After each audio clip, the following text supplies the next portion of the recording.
Januari tu ndo mwezi pekee unaingia kinyozi ukiwa umebonda nika unaenda interview. Mbosho iko on diet lakini bado unadai taper safi. Na kuuliza unadai mid ama low taper. Wewe unaonyesha unadai low. Lakini mimi na wewe tunajua si ati ni juu unapenda low taper, ni juu budget nayo bado iko low. Anyway, juu ni Januari, sasa hatuwezi piga low taper. Juu low taper ya Januari lazima uchunge kama ID. So leo tunaanguka tu na kimid taper. Ndio mori wetu aweze kusurvive hadi Februari.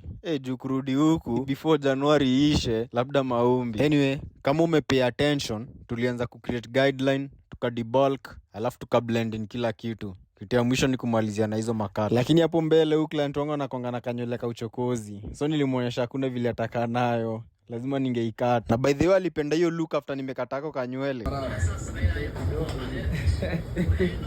Anyway, hiyo ilikuwa before tuhadisie dye. Na kama kawa snow prank lazima. Kusiponyesha snow, huyo si mimi. So nilihadisia kimusde hapo hivyo na nikapiga sponge. Na hivi ndo client wetu alikaa. But the funniest thing ni ati kichwa iko clean, kati iko clean, confidence iko juu. Lakini hapo kwa wallet ndo nikaa imenyolewa bala. Anyway, ukidai hizi services usisahau kubook na kama unifollow mazee unapata vitu mob sana.